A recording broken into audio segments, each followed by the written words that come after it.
With the Charlie Kirk murder and its aftermath, one thing has been made starkly clear.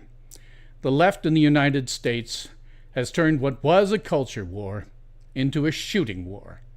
Civil War II has begun. We can end it one of two ways: either bloody revolution that pits brother against brother and father against son, or bloodlessly by starving out the opposition.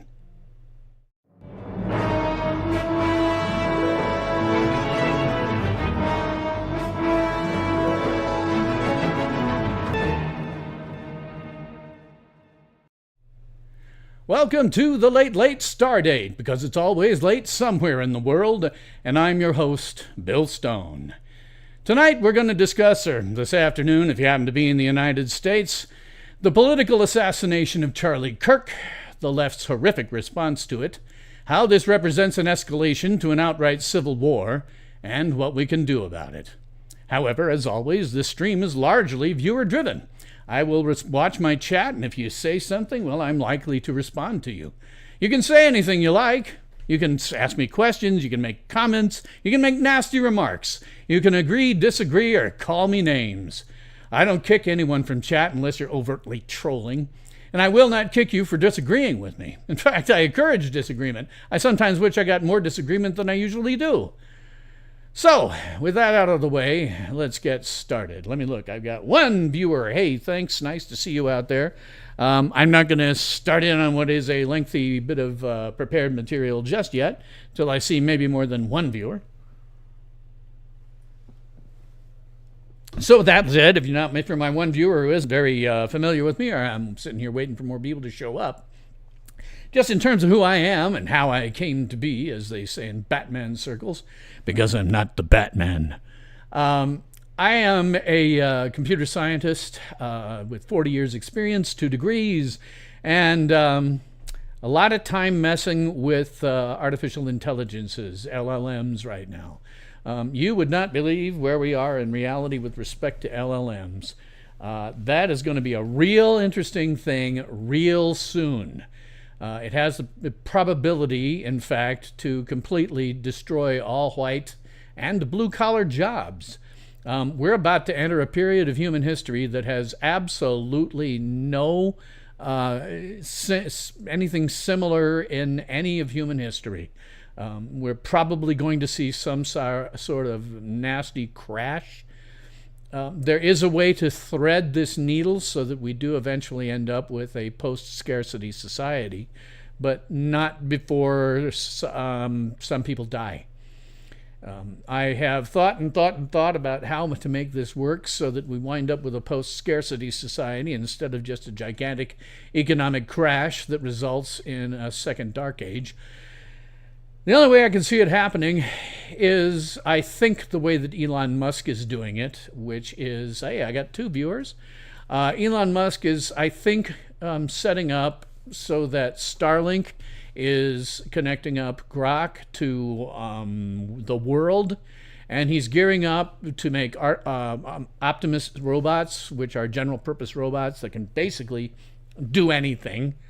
And what will happen is, as those things roll out, as all of our jobs disappear, and a lot of people die, he's going to come in and say, okay, here's what we do to fix all this. We're going to be able to put ourselves into a post-scarcity society with all this stuff that I have been developing. I don't see it working any other way. I have thought about it. One of the hallmarks of my whole career is that I have been on the foreground of any given technology. I've made my entire career by figuring out what's going to be big next and being there before the next guy gets there. Puts me ahead of the curve, and I always have been. I was one of the first people to start really commercializing the internet. I was one of the first people to start using Linux, which is now the back end of the entire internet. And stuff like that I was always on the foreground of. Now, I can't foresee the foreground the way that I used to. I wish I could. It would give me some notion about how to position myself. And so, as you can see here, I look like a cowboy. This is because I retired, and when I did, I retired to Wall, South Dakota. with a resident population of 700. But we see thousands of tourists every single day during tourist season, which fortunately now is winding down. I often tell people that, if you really want to exercise defensive driving, you come to Wall for about a month. And if you avoid getting into an accident or killing tourists by accident, you just get your license. If you're 16-year-old, 15-year-old, and you got a learner's permit, come here for a month. And if you survive for a month, you get your driver's license. I'd also point out that nobody around here really wears what I'm wearing. I like to always tell my viewers about the theatrical components of this show. Nobody really wears what I'm wearing around here. This is a costume. Nobody wears a vest like this. If they wear a long sleeve shirt, it's a particular kind of shirt that they're wearing because they're out doing ranch land work. Which nobody in town is doing. We're not doing any ranching in here. Most of the town is geared to soak tourists dry during tourist season and then coast the entire rest of the year. So this is a costume, and I do have some specific lighting. I got a ring light just there above my camera, and I have a pair of other lights that are acting to keep me from looking washed out on either side. I also have this microphone, obviously, and I have a desk that serves as a couple of things. Not only is it the desk from which I do all of my streaming and making videos, but it's also my radio shack. I have my amateur radio over here, and I have printers and other stuff that you can't see, and a fan over here because if I don't, I will get hot during these. People do around here wear cowboy hats, although generally speaking, not as nice as mine. This is a nice Stetson cowboy hat that I bought solely to go along with this costume that I'm wearing. So, that's just what I'm wearing in terms of it being a costume. And what you see behind me, well, I had kind of hoped over here to put up a mounted jackalope head, but you have no idea how expensive those things are. A good one will run you $250, almost $300. So instead, I settled for a jackalope warning sign. This hat you see over my head, that's actually my daily wear hat. That is a Tilly hat, and that's the one I actually wear around town. Over there, the scarf that you're seeing is a shortened version of the Fourth Doctor's scarf from Doctor Who, and I do wear that in the wintertime too. I don't even wear what people usually wear around here because the temperature gets so bone-chillingly cold. You can have a 20 degree below zero wind chill, and that's Fahrenheit. So I use that to wrap around my head because it's just large enough. So looks like I got me about one viewer, and I'm about 8 minutes in. Thank you very much for the one viewer. This represents what I typically get on my streams. I am a small YouTuber. I figure if I break double digits of viewership after the stream, I'm doing lucky. At best, I get 10 or 15 when I'm usually actually streaming. And I'm streaming at a different time slot. I had been streaming, doing live streams on a monthly basis on Friday nights at 10 p.m. Eastern, and kind of figured that was a bad time slot. So I went and I asked Grok. And Grok told me that noon on Pacific time was sometimes you see an uptick of conservative viewers, which frankly is the sort of thing I'm looking for. And at the same time, you're not overrunning you're not overrunning other people's streams or their shows or the videos that they're dropping. So I do that. I also have a second channel. It is called the Tales from SYL Ranch Darkroom. It is totally non-political, totally not devoted to science fiction, fantasy, horror, superheroes, other related genres, which frankly is what I prefer to talk about. It's just that now that, essentially we've got politics intruding into all of those fandoms in a major way, you can't avoid the politics. And the period since Charlie Kirk's death has shown me, unfortunately, that I have to take a side.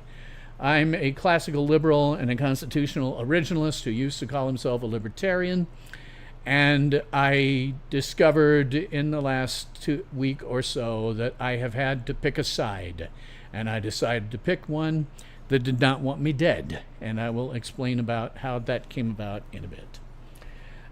So that's who I am, how I came to be. I am currently the 3/5 majority owner of an LLC that owns my family ranch land. My family ranched through my grandparents' generation. And on that ranch land is my great-grandfather's log cabin, an actual log cabin that is totally uninhabitable. The chinking is all gone, and I'm very slowly trying to bring that thing back to a habitable condition and essentially make it the way it was 120 or 5 or so years ago when my grandfather and his family first came out there and found that land. So that's who I am, how I came to be. So I guess I will go on with my prepared remarks and hope that when people come in, they don't come in at a time that doesn't make sense. So, over the last few weeks, a number of events have occurred that have shown us something really, really simple, and that is that the left can no longer be reasoned with. In the last few weeks, there have been, on August 22nd, 2025, Ukrainian refugee Irina Zarutska was murdered. She was stabbed in the throat and bled out, while those around her did absolutely nothing to help. The perpetrator was a deranged psychotic who had been arrested and released on bail 14 times. He should never have been on the street, and he appears to have done it just for fun. On August 27, 2025, there was a mass shooting at the Annunciation Catholic Church in Minneapolis, Minnesota. 2 children were murdered and 18 others were injured. The perpetrator was a deranged psychotic. On September 10th, 2025, there was another mass shooting at Evergreen High School in Evergreen, Colorado. 2 students were murdered and 3 taken to the hospital in critical condition. Authorities say that the perpetrator was radicalized, but let's be real, he was a deranged psychotic. And then also on September 10th, 2025, almost simultaneous with the Evergreen High School shooting, conservative commentator and podcaster Charlie Kirk was murdered in a particularly grisly fashion. The perpetrator was a deranged psychotic. Now, in a way, it's kind of sad that the Evergreen High School shooting occurred simultaneous with Charlie Kirk's murder because it got completely overlooked. In that instance, multiple people were murdered and injured, but fortunately, the deranged psychotic was good enough to shoot himself for it. Now, I've already made a video about how to stop mass shootings, whether they be in schools, churches, or anywhere else. And that video is called, it's a standalone video called, Enforce the Second Amendment. And there's a link to that in my description box below. So unless you want, I won't go into any particular detail here. Go watch that video. However, it is the murder of Charlie Kirk that has inflamed public sentiment. This is in part because Charlie Kirk was a peaceful commentator. He repeatedly stated that we need to talk together, because when talking stops, violence starts. It turns out that he was only partly right. You will now be murdered just for talking. And the reason it's really inflamed public sentiment is because he represents each and every one of the people not on the left. It could as easily have been us. And worse than his death was the reaction among the left. Some were happy. Some were giddy. Some literally, not figuratively, sang songs about it. And some literally, not figuratively, danced with glee. Now, if you think you know something about Charlie Kirk's murderer, trust me, you don't know very much. I keep kind of flexing my journalistic standards to friends I see posting facts. For a story to at least be reputable, you need 3 named sources willing to go on the record. So far, we have even rarely a single named source. The ones we do have are almost ancillary to the actual subject. What we really have are conflicting reports with everyone finding confirmation bias from their preferred propaganda outlets. This is one of those things where the facts probably won't come out to the trial. Until then, it'll be the same kinds of lies as hands up, don't shoot, which we all know now from the trial that never happened. But the event that required me to choose a side in this whole issue, I'll read you an exchange between myself and a friend on Frackbook, my little name for the cesspool that is Facebook. This was between a very old friend and some people who chimed in with replies. And we've been friends since the 1980s.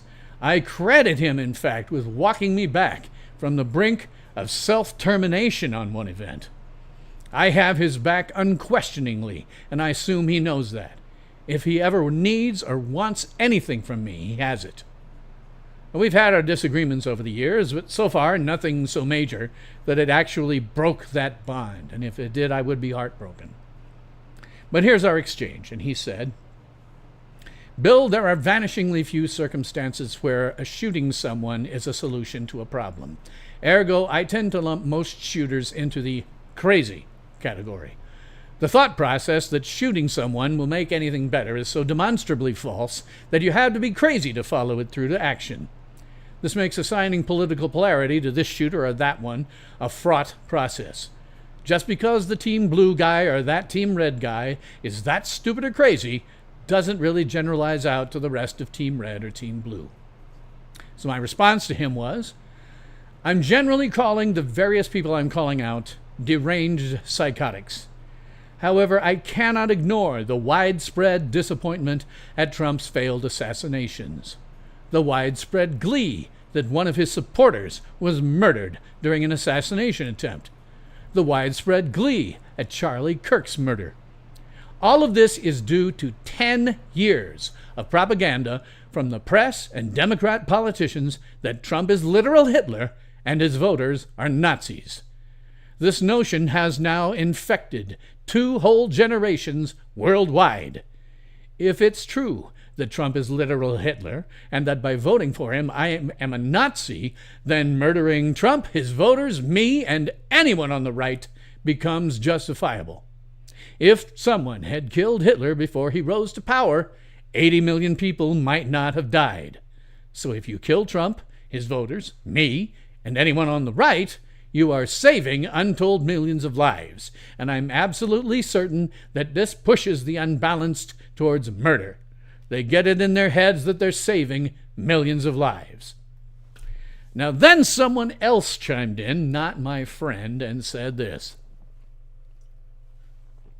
10 years of calling Trump Hitler? Yes. More than that, of calling the right political side literal fascists, which they are. And remember, if you have 10 people sitting at a table and one of them is a Nazi, then you have 10 Nazis sitting at a table. I said back to him, I'm a classical liberal and a constitutional originalist. However, I voted for Trump. I've sat at tables with both the left and the right. Do you wish to kill me? And he replied, I think your choices have a head start on that. And if things continue to get worse, yeah, I would. You voted for a literal monster, so I have no sympathy.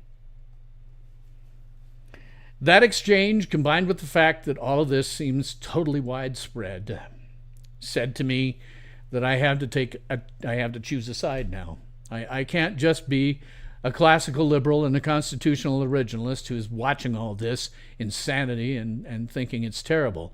I'm now facing people that want to kill me, the same as they want to kill conservatives, whom they view as Nazis. And sadly, this sort of thing has been happening for years. In addition to Irina Zarutska, Charlie Kirk, and the 2 most recent mass shootings, I'd call your attention to Italia Marie Kelly. So who is Italia Marie Kelly, you might ask? Well, Italia Marie Kelly was a 22-year-old black woman. She was murdered during a George Floyd protest, but let's call it what it really was, a riot. She was shot in a Walmart parking lot on May 31st, 2020 in Davenport, Iowa. Did you think that the Antifa and BLM riots were limited to major cities and the Pacific Northwest? Think again. They are everywhere. It's just that the world press declines to cover them whenever possible. Indeed, on May 31st, 2020, the very night that Italia Marie Kelly was murdered, I covered a BLM riot in Lincoln, Nebraska. I lived there at the time. And you can find that and watch it if you want to. It's called Lincoln, Nebraska Terrorist Attack. Link to that in my description box below. In that instance, BLM rioters caused over $2 million in damages and left behind a pipe bomb that fortunately failed to detonate. I stayed only long enough to get some nice 4K video of the event because my life was becoming in danger. The Lincoln Police Department contacted me the next day and asked for a copy of the original 4K footage to use to help identify some of the rioters, and I happily gave it to them. I am Gen X. We typically don't agree with the concept of snitching, but if I have videos of criminal activities such as those, I will happily snitch on you. So what did the local press say that happened that night? That there was a peaceful protest. I even contacted various press outlets, and that includes Fox News, by the way, that same night and asked if they wanted to use my footage on their newscast. And they all declined, because all of them are rank propagandists, of whom Joseph Goebbels, Adolf Hitler's minister of propaganda, would be proud. So attacks such as these have been more or less ongoing for at least 5 years. They are uniformly perpetrated by the left. They will uniformly riot, commit arson, robbery, armed robbery, assault with a deadly weapon, and the murder of innocent people. The left cannot be reasoned with. They have been whipped into a frenzy by 2 factions. The first is the world press. For 10 long years, they have falsely accused President Trump of all manner of atrocities.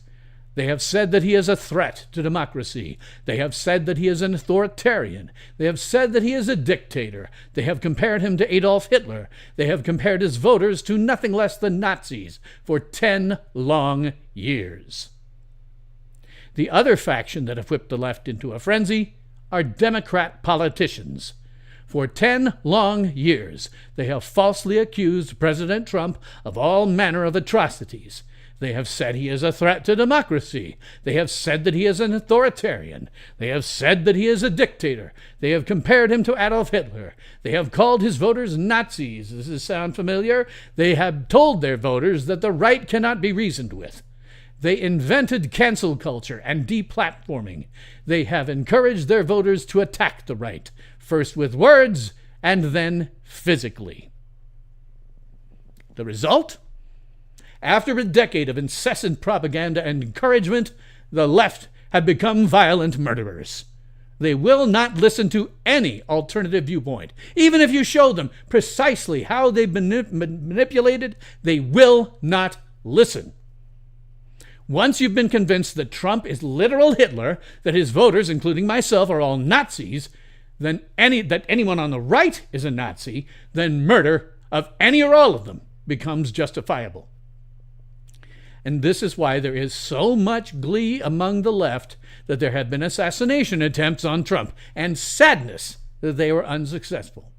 The glee that Corey Comparatore was killed during an assassination attempt, that David Dutch and James Copenhaver were injured during an assassination attempt, and the utter glee at Charlie Kirk's murders. They are convinced that by killing these people, they are killing Nazis, and that this will in turn save millions of lives. After all, if Hitler had been killed before he rose to power, then 80 million people might not have died during World War II. So what does this all reveal? What I've been stressing, that the left cannot be reasoned with. Indeed, I would go so far as to say, and I'm stealing here from my old friend, supporter of this channel, and sometime producer, Marshall Presnell, when he said, quote, "Charlie Kirk is dead. This is as close to a declaration of war as the non-left is going to get." End quote. Yes, that's right. This is war. Civil War II has begun. Now, the causes for this are varied. In the first place, of course, the totality of the world press are nothing but rank propagandists, of whom Joseph Goebbels would be proud. It is a near slogan of this channel that nothing you see in the press is real. Nothing. For 45 years, I have been debunking the press. There is now no news coverage about anything from anywhere in the world that I cannot debunk. In less than 30 minutes, I can prove one of three things about any news article. Either that the event being reported never happened, the event being reported didn't happen as reported, or that when stripped of sensationalism, opinion, emotionally loaded language, and filler, the average news stories devolve to a few sentences at best. I have sometimes debunked stories live and cold on a stream. I'll ask a viewer for a random print article which I've never read, and I will walk through my methods. I have debunked a Russian mass shooting because, yes, they have mass shootings in Russia. It's not just an American thing. One of my viewers thought they had me, and then I debunked a weather report. I most recently did a live debunking on an episode of this podcast called Debunk the Press Night. Link to that in my description box below. And another reason I've mentioned here for the genesis of Civil War II are politicians. Always remember this truth. Politicians are power-mad, sociopathic narcissists by the textbook definitions. I'm not kidding. Look up antisocial personality disorder, which is what sociopathy is, and look up some of the symptoms, and you'll see that politicians suffer from some of them. Look up narcissistic disorder, and you will see politicians suffer from some of those symptoms. They are all power-mad, sociopathic narcissists. Inside of every politician is an emperor of the galaxy from Star Wars, constantly screaming into their souls, "Unlimited power!" There is a brilliant quote from Thomas Sowell that describes them. No one will understand politics until they understand that politicians are not trying to solve our problems. They're trying to solve their own problems, of which getting elected and getting re-elected are number one and number two. Whatever is number three is far behind.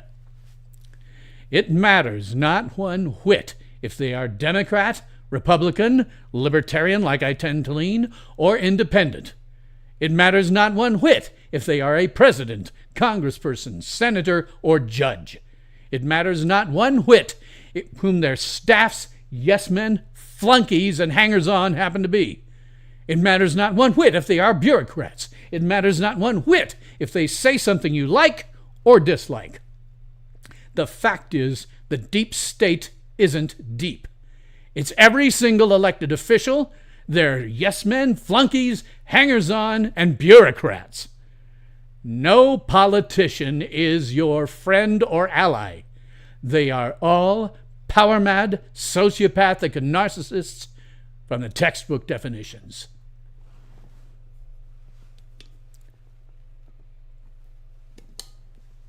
This is Civil War II. And you only need to look to your local newspaper, president, senator, or congressman to see the cause. At this point, you have only one option. Arm yourself, because the left are coming for you. They will gleefully blow your brains out and then dance in your blood. You are in serious mortal danger right this moment as you watch me. You must exercise your Second Amendment rights, which exist in part for this very reason, and arm yourself against aggressors with no compunction about killing you on sight. This is war. To this end, you must always carry a firearm. Carry it, practice with it, and be ready to use it at a moment's notice. Even as just an individual, you are the modern-day Minutemen. You must be ready at a moment's notice to protect yourself, your loved ones, and the innocent men, women, and children around you. You are now the sole protector of everyone within the sights of your firearm, and hope against hope. Pray to a deity, if you have one, that you never have to draw your weapon. But be ready. This is war. Now, there are two ways that this war can be fought and won. You can do it militarily via citizen militias or strategically. I do not support a military via citizen militia solution. It would be incredibly costly in terms of lives. It would pit brother against brother and father against son. Innocent bystanders would be killed. It would be time-consuming. It could take years to subdue the movements who want to kill us. And citizen militias would find themselves facing the full force of the U.S. military. And make no mistake, the military would be called in to crush such a movement. Now, I know there are people who think the military would take the side of the militias, but that's foolish. Those in the military will follow the orders of the commander-in-chief, regardless of whom he or she may be. President Trump might sympathize with the militias, but he wouldn't support them militarily. And the military, for all their talk of being sworn to defend against domestic enemies, will follow orders to protect those enemies. Anyone who thinks otherwise is a fool, because if they really took that part of their oath seriously, they'd be fighting domestic enemies right now. Domestic enemies aren't hard to find. Most of them hold public office. Because the military itself would be aligned against the militias, militias would find themselves massively outgunned in ways that most of them don't even understand. Veterans do, but most people have no clue just how advanced the U.S. military is. It would be necessary to employ guerrilla tactics. It would be necessary to attack and to take military bases within the U.S., either to take the weapons on those bases for the militia's use or to totally destroy the bases and their weapons. It would be necessary to destroy infrastructure. Now, because of where I've lived most of my life, my own familiarity is with the Missouri and Mississippi rivers. You'd need to destroy every bridge. You'd need to destroy the lock and dam system on the Mississippi, thus causing massive flooding all the way to the Gulf of Mexico / America, whatever you happen to want to call it. And that is just for starters. The military via militia option is fraught with death, chaos, disaster, and a prolonged conflict. Now, the strategic option is much simpler. It's simple. It would end the war in days to couple of weeks.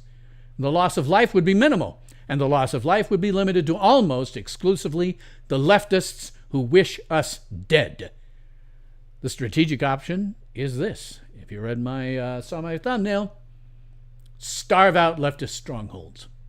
This can be accomplished with the voluntary cooperation of 3 groups: farmers, ranchers, and truckers. If farmers and ranchers refuse to sell their foodstuffs to leftist strongholds, then those strongholds starve. If truckers refuse to deliver food to leftist strongholds, then those strongholds starve. The effect on leftist strongholds would be swift. The average grocery store uses just-in-time inventory systems. That means that given normal purchasing conditions, a given grocery store has about 3 days' worth of food on hand. A food shortage would mean a run on grocery stores, and grocery stores would be completely out of food in a single day. What happens then is very simple. In the beginning, food riots. And of course, leftists love to destroy where they live, so leftist strongholds would burn. After that, they'll start killing each other for each other's food. And after that, they'll capitulate. It will take 15 days tops. And I know this because I've gone without food for 4 days on multiple occasions. This is what family law does to the divorced man in South Dakota. When you do that, you start to feel sick after a few days. Things like catching and eating squirrels in your yard start to sound like good ideas. In many leftist strongholds, it would be rats and pigeons. If they ever started making trouble again, we just repeat the process. Leftists do not understand that they don't hold the reins of power. The people who produce and transport food hold all the power. So I'm asking farmers, ranchers, and truckers, stop selling and transporting food. Farmers and ranchers, I know this will produce a short-term financial hardship. My family being involved in ranching until my grandparents' generation, believe me, I know how close to the margins you operate. But what would you rather see? Widespread death throughout the nation that a military option would create? Or cities burn until they capitulate in only a couple of 3 weeks? And truckers, I know that this will produce a short-term hardship for you. And if you work for a trucking company, it might even mean your job. But what would you rather see? Widespread death throughout the nation because of a military option? Or cities burn until they capitulate in only a few days? Farmers, ranchers, and truckers, you have the power to end this war quickly and with the least amount of bloodshed. So I implore you, stop selling food destined for leftist strongholds. Stop shipping food to leftist strongholds. So, let's say for a moment that instead of literally tens of viewers that I usually get, suppose after watching this, hundreds, thousands, maybe millions of ranchers, truckers, and farmers decide to get on board and not allow leftist strongholds to eat until they capitulate. The question then becomes, what are the leftist strongholds? Well, listing them would be time-consuming, your eyes would glaze over, but fortunately, they correspond to the Republican-Democrat counting voting map of 2024. So the stronghold list is actually very simple. Anywhere you see blue is a leftist stronghold. Anywhere you see red is not. Anywhere you see blue should not receive any food for the several days to a couple of weeks that it will take for them to capitulate. Anywhere you see red should continue to receive food. Now, all wars require terms of surrender. So, the first thing we need to do is reform education, as this is the hotbed of leftist indoctrination.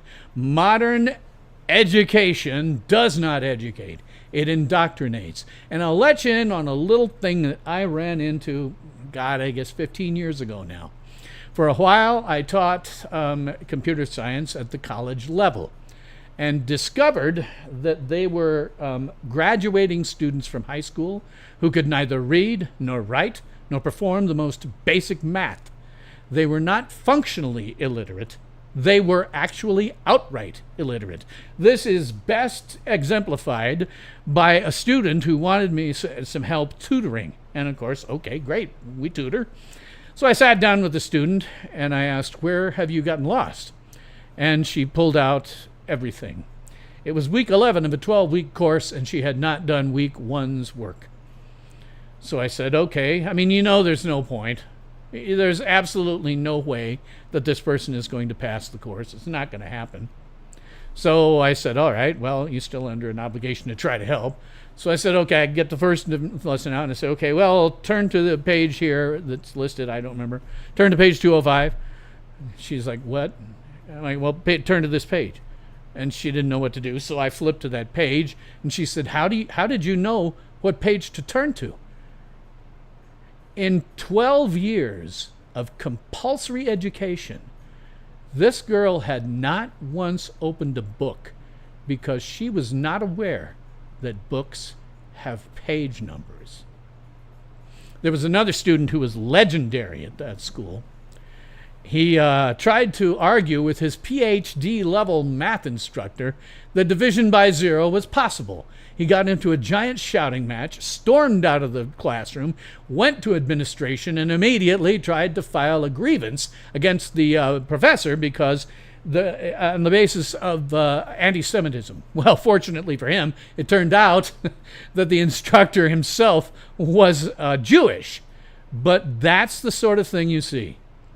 I used to have tacked up in my office things that students used to give me that they thought represented some kind of an essay that would be like one sentence long. because that's all they could really do. They're graduating kids who cannot read, nor write, nor perform the most basic math. They are, however, indoctrinated. And I know this because every single time we had Bill of Rights Day, I would hand out a copy of the Bill of Rights to my students and say, here's your rights. Here's your constitutional rights. Know your constitutional rights. That's all I would say about it. I was teaching computer science of some kind. I didn't think it was my place to, be lecturing them on, the Bill of Rights. But I'll never forget one student, an older guy, who came up to me during the lab and said to me, does the 10th Amendment actually say this? And I said, yeah, it's exactly what it says. If it's not a power in the Constitution that the federal government's supposed to have, it's supposed to be left to the states or the people. He was flabbergasted. He'd gone through gone through K through 12 without ever finding that out. No one had ever taught it to him.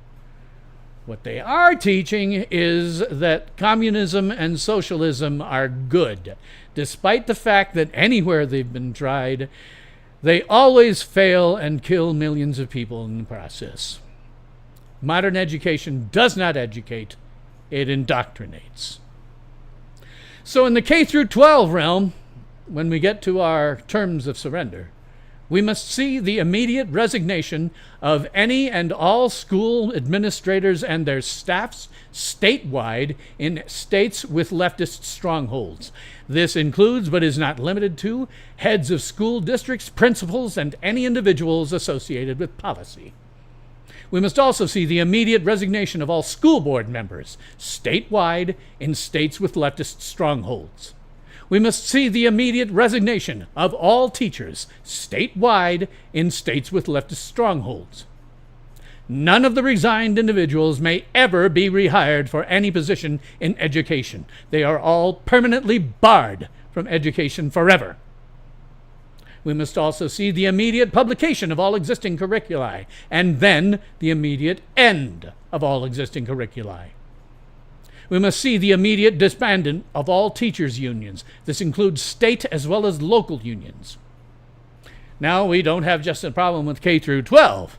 Oh God, do we have problems in the colleges and the universities.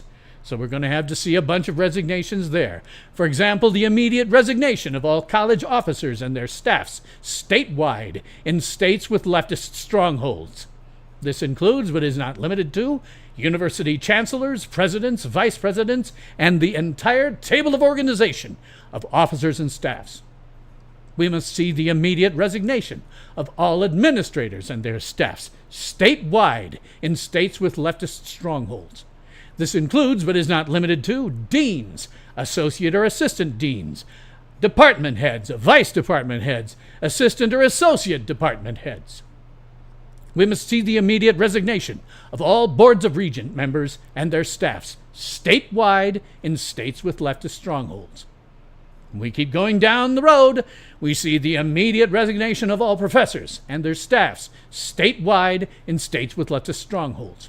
This includes, but is not limited to, full professors with or without tenure, associate professors, or anything else below it. We must see the immediate resignation of all instructors and their staffs statewide in states with leftist strongholds. This includes, but is not limited to, full-time instructors, associate instructors, and adjunct instructors. None of the resigned individuals may ever be hired for any position in education. They are all permanently barred from education forever. We must see the immediate publication of all existing curriculi and then the immediate end of all existing curriculi. We must see the immediate disbandment of all college or university unions statewide in states with leftist strongholds. This includes state unions as well as local unions.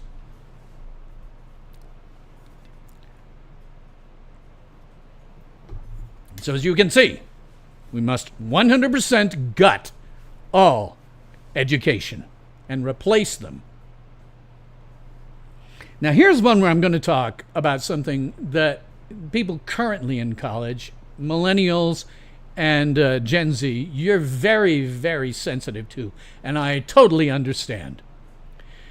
Tuition fees.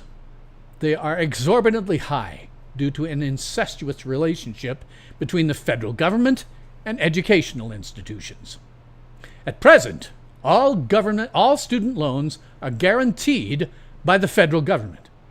That means that whether a student is capable of passing a course or obtaining a degree, the college or university will receive payment.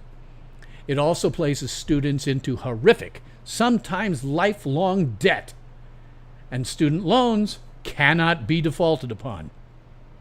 Because the college or university will always receive payment, it is in that institution's interest to jack up tuition fees to ridiculous prices.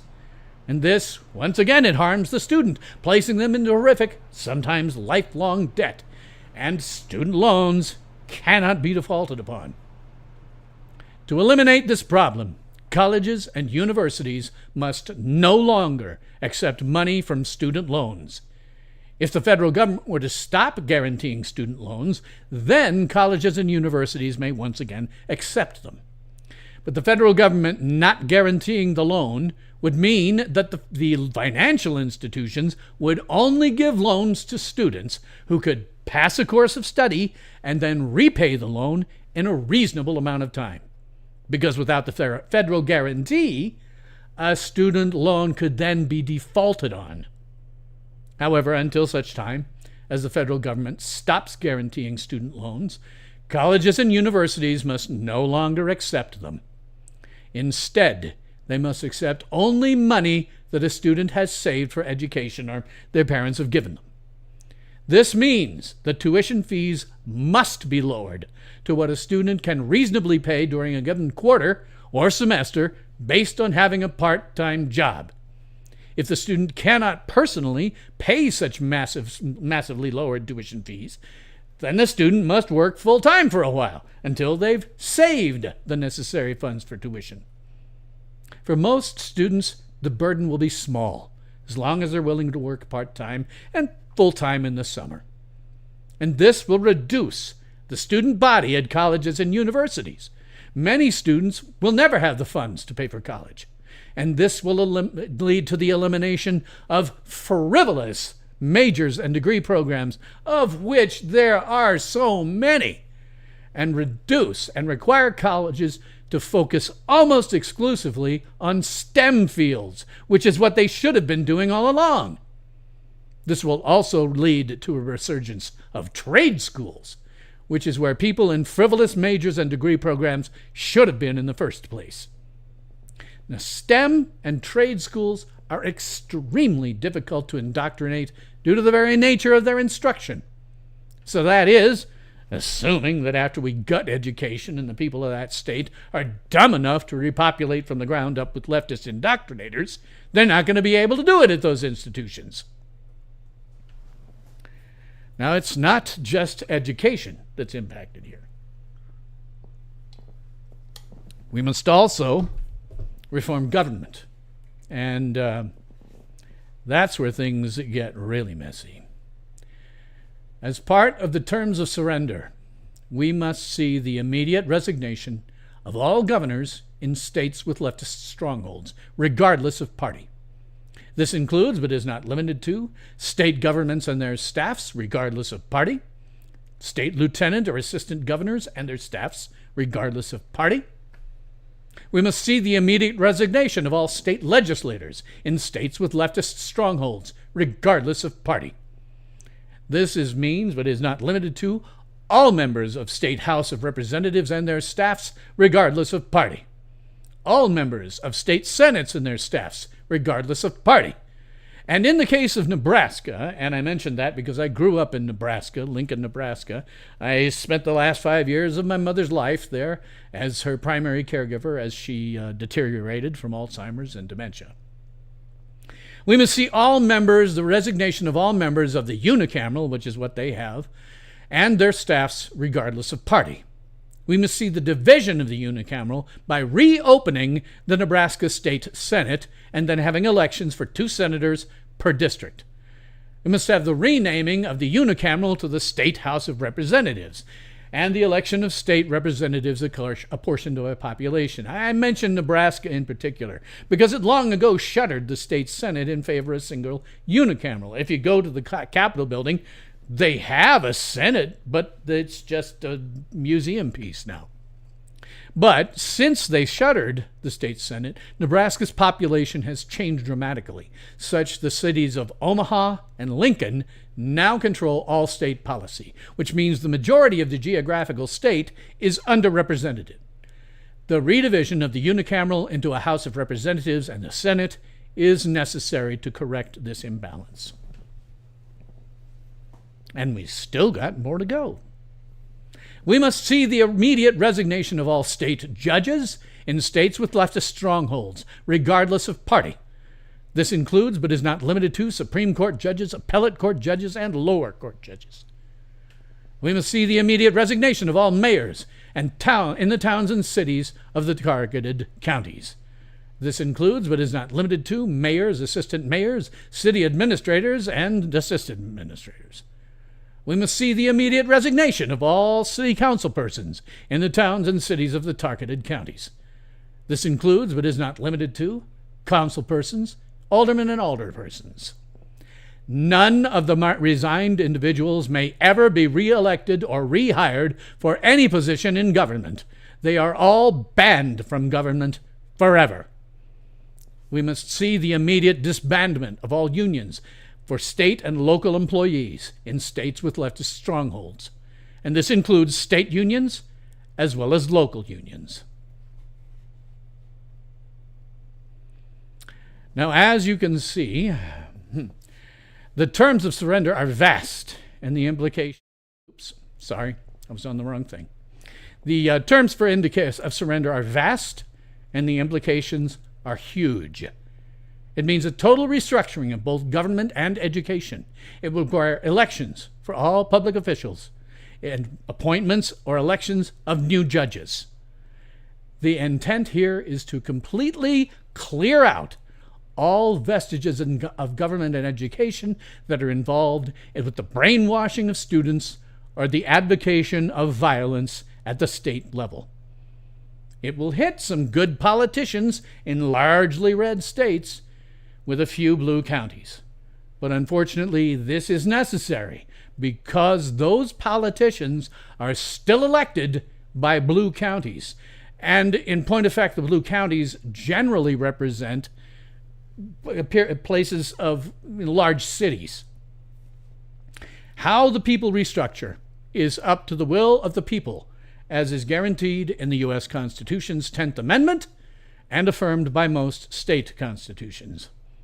I will tell you, there are only 2 states in the Union that have no leftist strongholds. That's West Virginia and Oklahoma. So this will require completely new state elected officials and a complete restructuring of education in 48 states.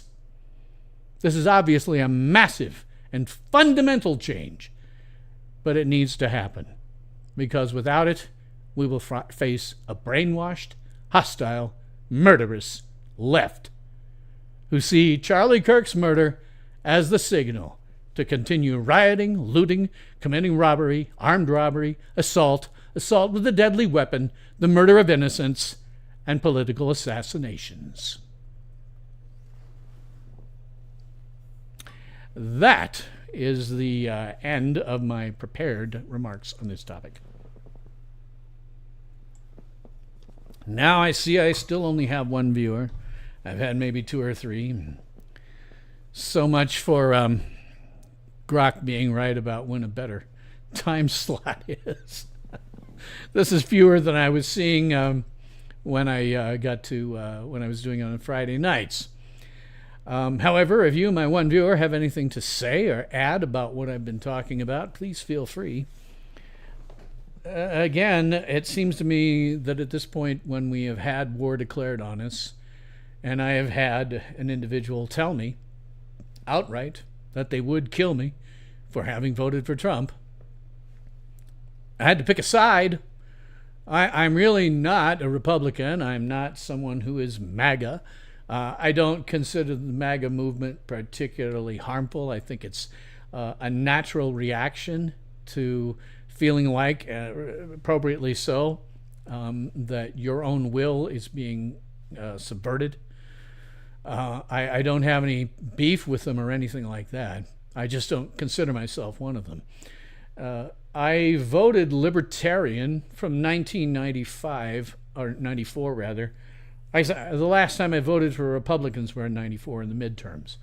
And since then I voted for Libertarian candidates until 3 presidential cycles ago, when I could no longer support the Libertarian candidate on philosophical grounds. This last time I couldn't support it because it's a plank of the Libertarian Party that they will support the sterilization and genital mutilation of children, what people like to call trans care for minors.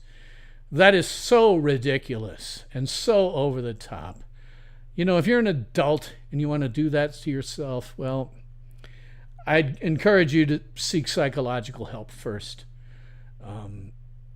One of the interesting things is I am the son of 2 psychologists, 2 PhD level psychologists, and one of my kids is a PhD level psychologist. Man, I could never do that. So much time spent in college.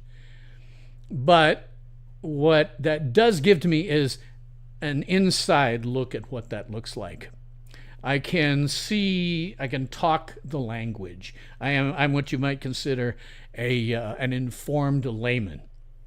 So that means on occasions when I have gone to therapy, and I have from time to time gone to therapy, I'm in therapy right now because I feel really guilty about having built some of the underpinnings that are the internet that have allowed social media to come into existence that has destroyed civil discourse worldwide.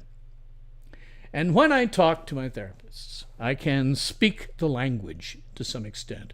They know when they're talking to a fairly bright individual who was brought up with these sorts of, things as part of what I did, just by being a child of these people.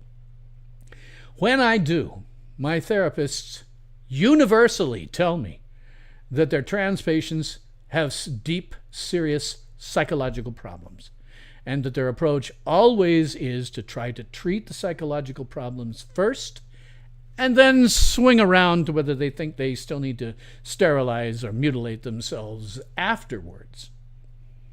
It is certainly my contention, is my agreement with a number of people on the right, that people who believe themselves to be any sex other than that they were born with probably have a mental illness that needs to be treated, and that affirming them is a really bad idea.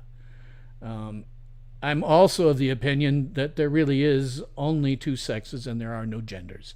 There's male, there's female. And occasionally you get birth defects where people are, intersex with 3 chromosomes instead of 2, but that's rare. And so I think there's only 2. And for this I look simply to evolutionary biology. The human species, as we know, in Homo sapiens, has been around for like 300,000 years.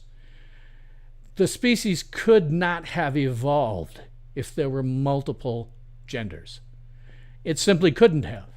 You have to have male and female in order to evolve, and you don't have the luxury of thinking that there are more than 2. You have to have 2. And the ones who might have thought they were something other than just male or female, well, they didn't reproduce. Natural selection bred them out. All we have here right now is a level of mental illness that should not be affirmed. In fact, it would be akin to affirming any kind of personality disorder. You wouldn't affirm a psychotic. You wouldn't affirm someone with narcissistic personality disorder. You'd try to treat them. And I'm not suggesting that someone who thinks they're a sex other than they were born with is on the same level as a psychotic. I'm just using that as a personality disorder. You treat it. You don't affirm it. So I'm just of the belief there really is only 2 sexes, no genders, and people who have mental illnesses that need to be treated. And again, because I grew up with people in the healthcare field, I can talk that language when I'm speaking to my healthcare professionals. The same is true, by the way, of my MDs. Oh, man, would you not believe what those MDs will tell me once they realize they're talking to somebody who knows the language? Oh, man, the stuff they will not tell their regular patients that they'll tell me is pretty astonishing. And as to whether or not that particular disorder, which is probably best defined as gender dysphoria, is the basis of people committing mass shootings, I don't know. I think that's very hard to tell. I think you have to be a psychologist or someone who has actually been with these people in order to actually diagnose them and see if maybe that had something to do with what they did or not.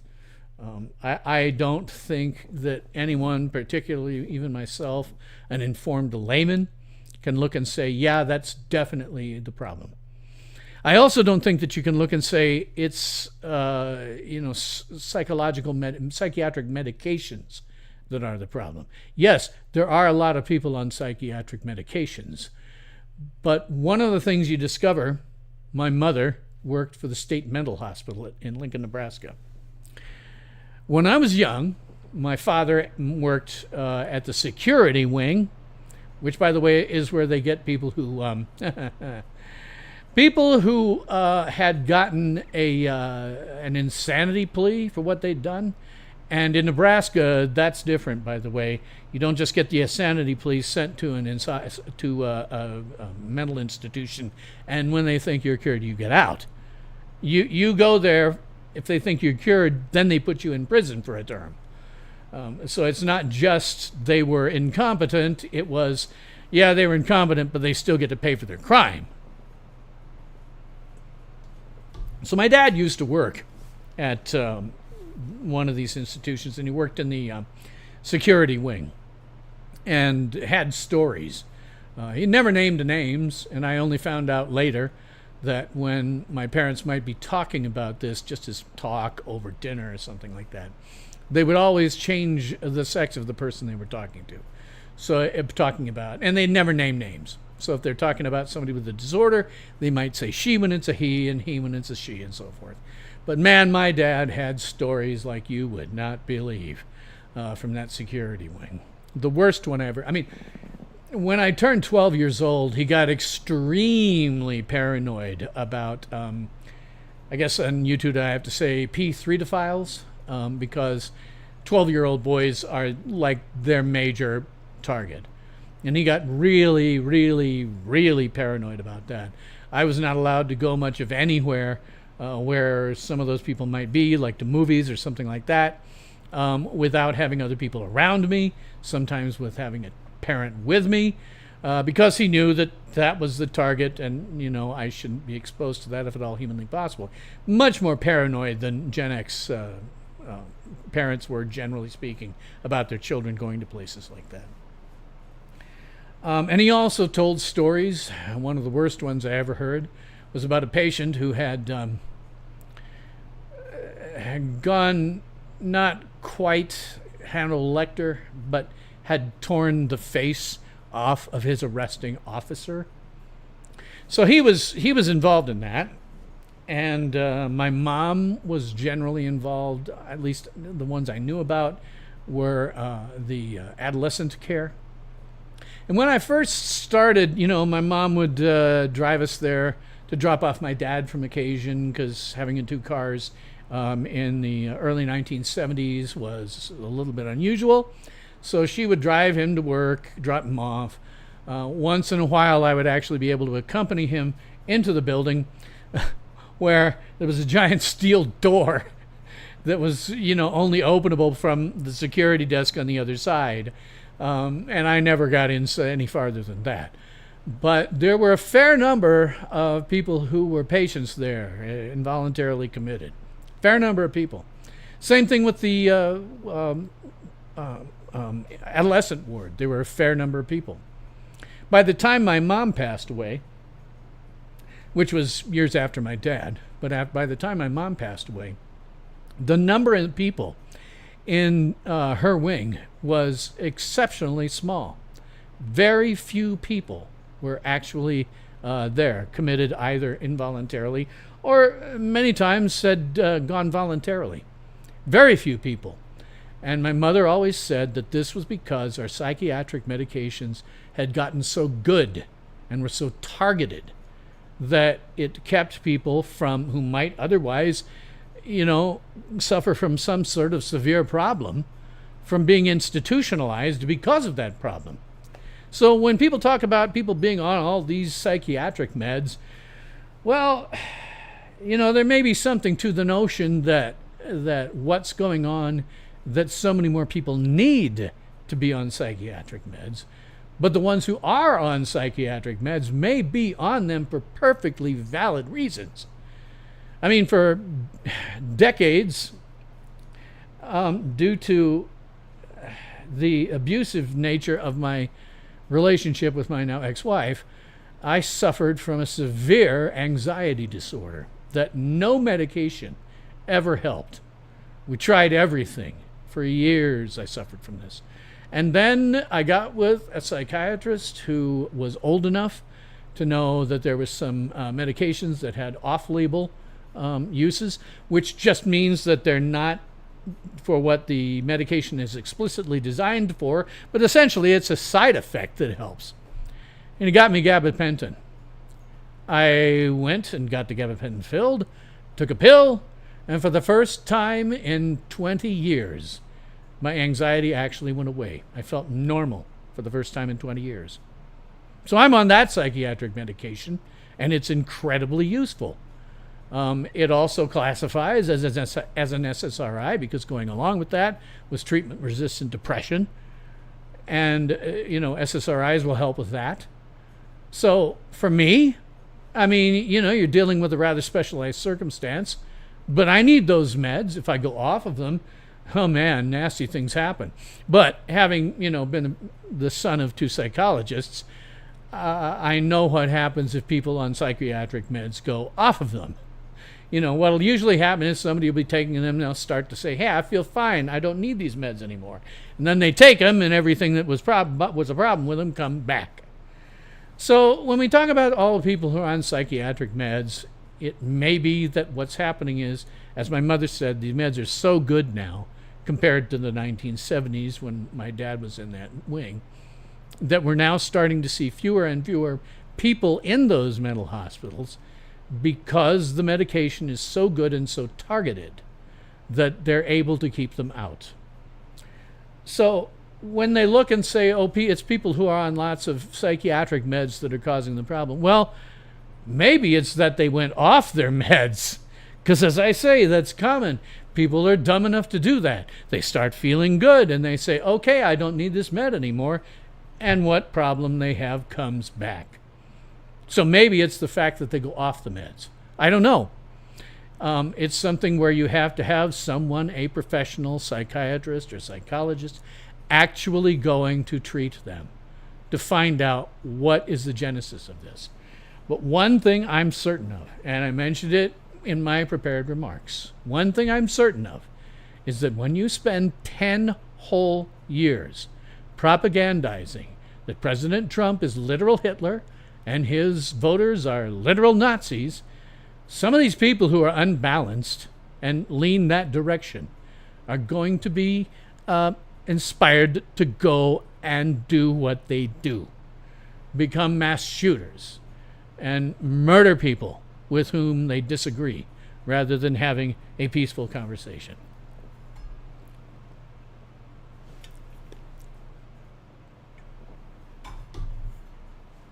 What really blows my mind is because I'm 60 years old, which is part of the reason I don't have a lot of viewers. YouTube's audience is young, they're teens and tweens. They don't want to see what guy their grandfather's age has to say about anything. But, oh crap, lost my train of thought. That's what happens when you start just extemporaneizing. If my one viewer remembers what the hell I was talking about, let me know. I'll think back and try to think about it. Yeah, one of the thing that I've really noticed over those 60 years is a fantastic transformation of the Democratic Party. You know, when I was young in the early 1970s, mid 1970s, even late 1970s, hell, all the way through the 1990s, the Democrat Party was the party of doves. They were absolutely against any kind of military involvement in much of anything. This was often born out of the Vietnam War, which was the first war in which we saw the bodies. You know, previous to that in wars, only the people fighting them saw the bodies. But with the Vietnam War, we saw the bodies coming home in body bags every day on the news. And so it became a very unpopular war and moved the left way, way over to almost a pacifist position.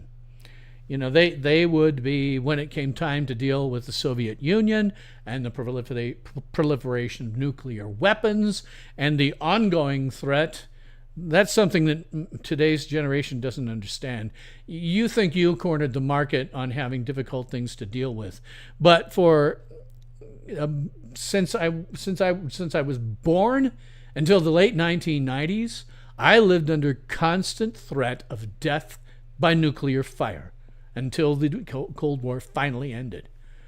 But even when that was going on, it was the Republicans who were always pressing for more of mutually assured destruction. You know, to have so many weapons on both sides that if either side started something, they would both be destroyed along with a big chunk of the world.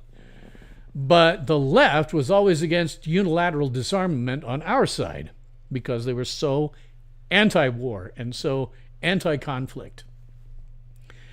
And then what happened, I mean, they were anti-conflict all the way through the Gulf Wars, the Iraq War, even when you started to get into the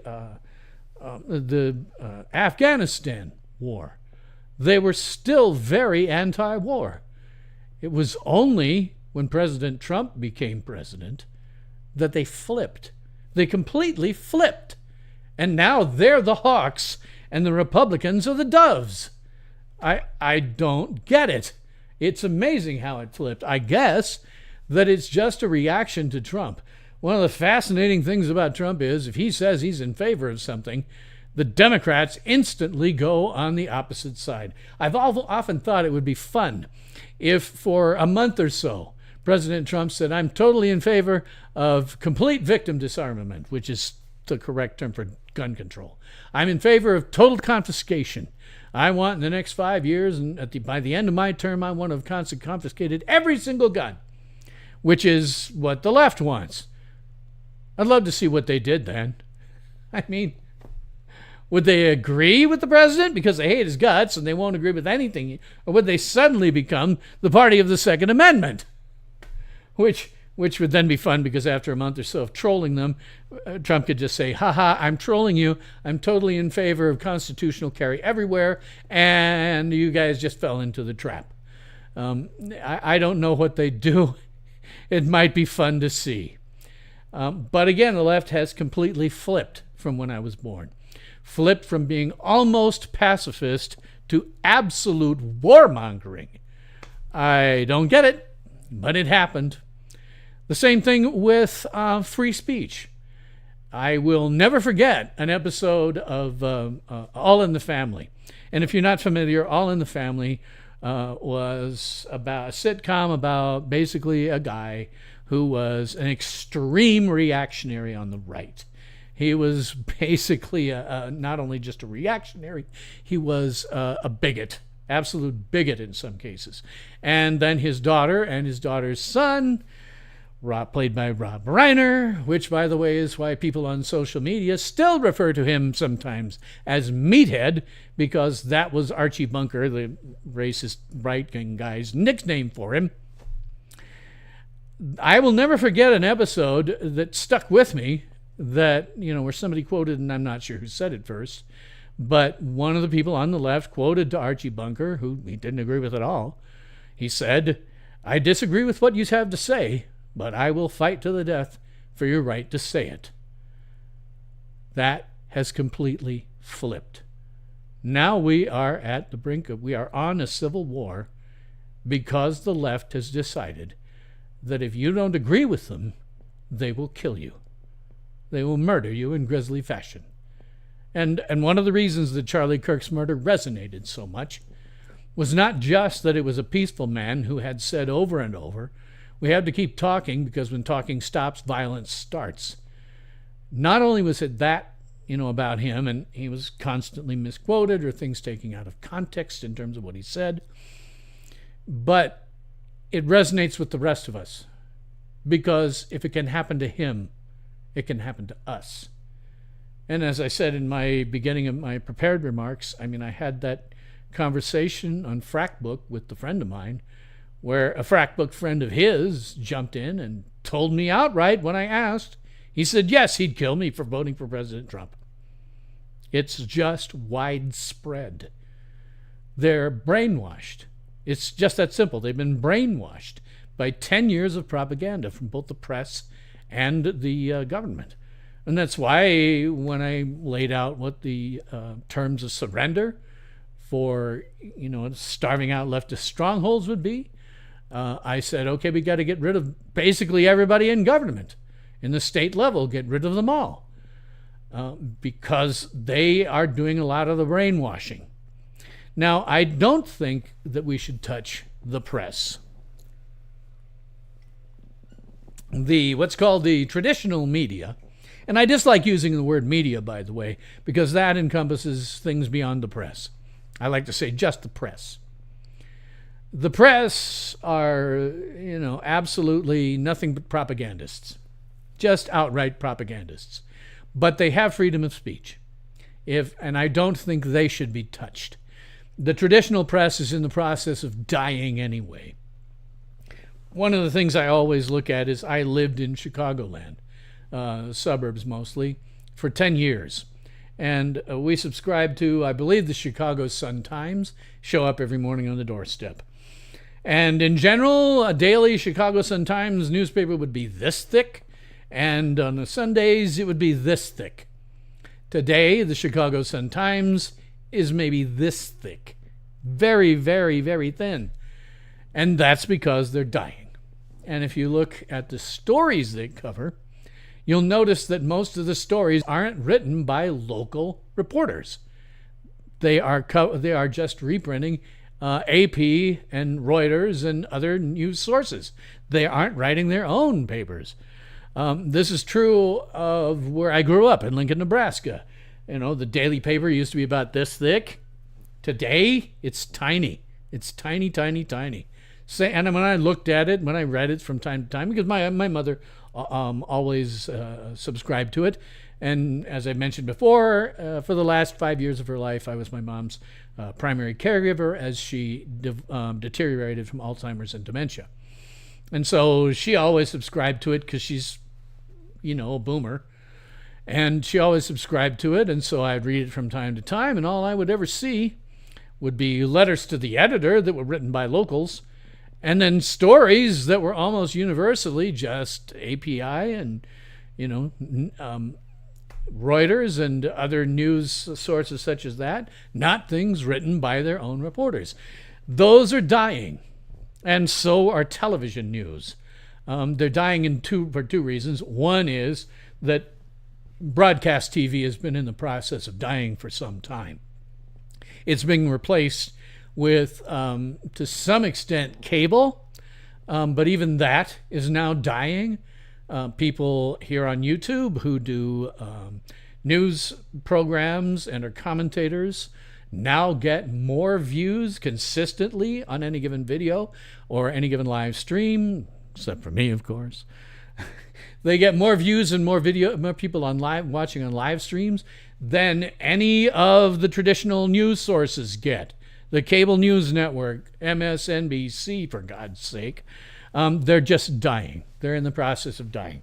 This is a good thing. This is a good thing because they are all rank propagandists of whom Joseph Goebbels would be proud. So they're dying.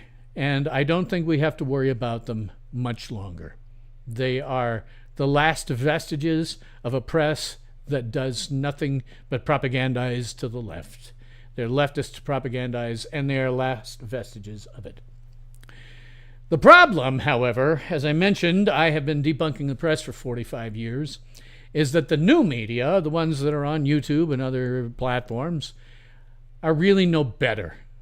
You know, when I look at somebody like Tim Pool, who is considered a trusted news source of the new media, he's not. Just like the old media, I can debunk anything that he puts out. The guy does not write his own material. He does not do his own research. He is an aggregator.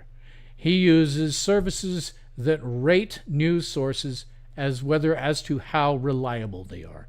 But he is not doing his own research.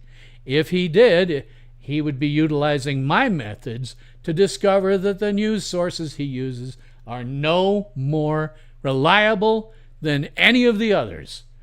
There is no new press article about any subject anywhere in the world that I cannot debunk. Absolutely. I've done it now for 45 years. My methods are so ingrained that I cannot see a news story or read a news story without it automatically clicking on and me doing a debunk right in my head. They're all debunkable. Tim Pool is debunkable. Oh, God. The darling right now of the right-wing media is Megyn Kelly. Completely debunkable. Don't believe anything that woman says. Just don't. She's not a journalist. She never has been a journalist. She is what has always been the case when you're dealing with broadcast journalism. She is the hot chick. They hired her not necessarily because she was a great news person, because she wasn't. She when she was working for networks, she was reading a teleprompter. She wasn't writing her own material. She was reading something that somebody else read, and she got very good at it. Oh my God, what I wouldn't give for her voice. You know, before I start my streams, I warm up my voice a little. But oh my God, Megyn Kelly has the voice of a nightingale. What I would not give for her voice. But she's not a journalist, and she never has been. Her claims of being a journalist are nonsense. She is at best a commentator. What she brings out as news is no more accurate than anybody else. She is engaging in the same sort of thing that all the traditional press does, which is they trip over themselves to bring out what they think are scoops that then turn out to be inaccurate. You know, I point straight to 9/11. You know, the entire notion that 9/11 was an inside job has to do with things like the BBC saying one of the buildings was destroyed before it actually was. Well, the deal is you're not dealing with the BBC going off script or being too early, like the conspiracy theory people want. You're dealing with the BBC being their normal level of incompetent. They threw out a story because somebody had told it to them, and then they were wrong. And you see them talk about it. If you listen to them, when they get together and they'll talk about it from time to time, they will tell you. They'll say, oh yeah, we always get it wrong at first. They always get it wrong. So right now, with Charlie Kirk's murder, well, Megyn Kelly, along with everybody else, was rushing to make sure that they got something out about the guy and about his murderer. Whether it was accurate or not, they were shoving it out there to try to be the first to get the scoop on everybody else so that they looked better. But trust me, she is no more a journalist than anybody else. Nor, by the way, is she a lawyer. She has a law degree, but she has not practiced law since the late 1990s. A long time ago, in a galaxy far, far away, I was once an actor. But I stopped that in the early 1990s when I realized that I don't have the necessary charisma to draw an audience. And it's part of the reason why I don't do well here on YouTube. I don't have the charisma for it.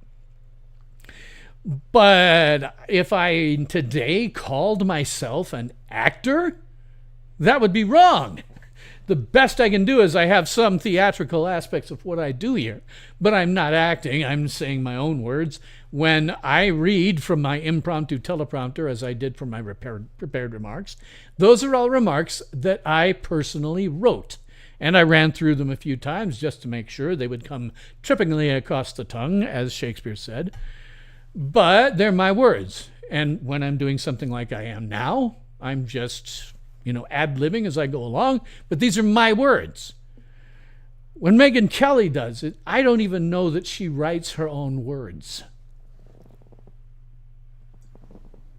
And she's not a lawyer.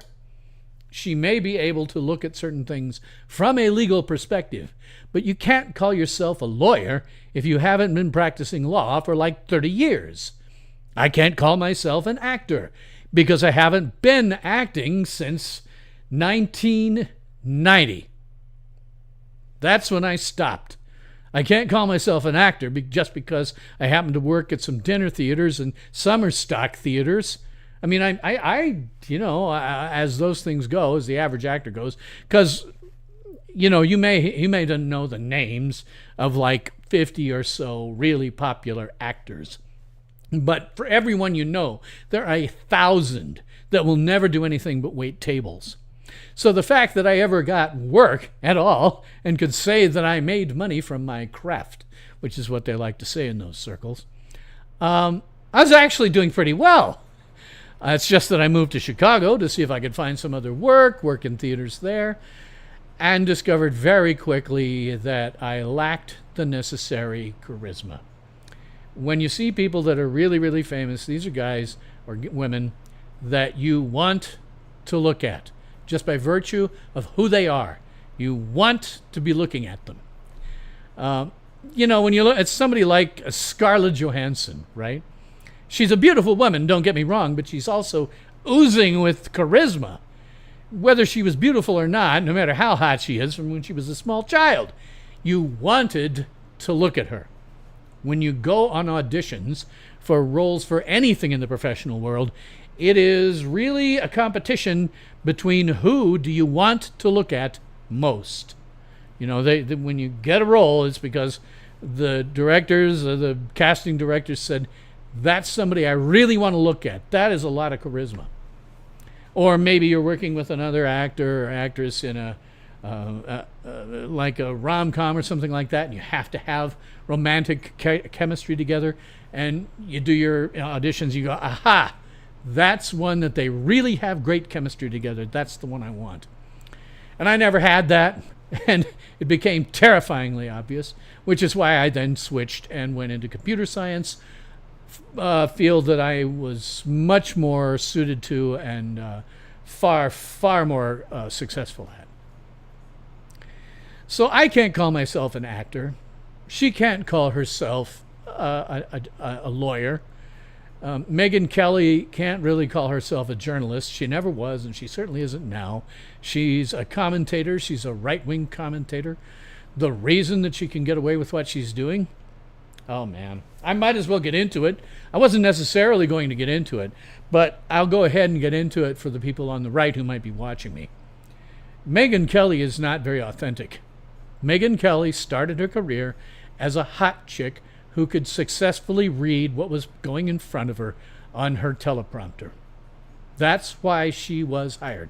That's why all female journalists are hired. They have charisma, they are attractive, and they can successfully and convincingly read what's in front of them on a teleprompter. That's why they're hired. That's also why the vast majority of them are done when they're 40 years old.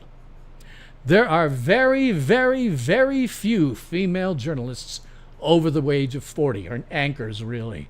There are very few of them over the age of 40 because they run into what the manosphere here on YouTube likes to call the wall. They lose their looks, and that's all they were ever there for in the first place. And they're let go. And you want to know the interesting thing? Because I had an ex-girlfriend a long time ago in a galaxy very far away, an ex-girlfriend who went into journalism, had a good run as an anchor and reporter in video news, And then she hit 40 or so, lost her looks, and was gone. And what did she do? She went into advertising. That's what a lot of them do. When it's all over for them in journalism, they go into advertising and they go into, PR work. What does that tell you about what they're really good at? And what does that tell you about what they're actually doing when they're sitting in front of a camera? They're trying to sell you something. That's all. So with Megyn Kelly, she has two things going for her. She has really good genes. She's still a very attractive woman now, although the decades of her having to adhere to a diet that is essentially an eating disorder are starting to show. One of the bad things about the camera is that it does, in fact, add to 10 pounds. There is a reason that my camera on this channel, and here's another bit of the theatrical nature of my channel, there's a reason that my camera is not directly in front of me on my eye line. That is directly in front of me. My camera is at an angle upwards from me. There's a reason for that, and I learned it from female YouTubers, and that is it has a slimming effect. And for female YouTubers, watch for this, by the way, for the female YouTubers, if they wear something low cut, it means you can see their cleavage really good. It enhances their cleavage. But I took it from them, okay, this creates a slimming effect, which I need because my weight generally fluctuates around 190 pounds. I keep trying to get down to about 160, very unsuccessfully.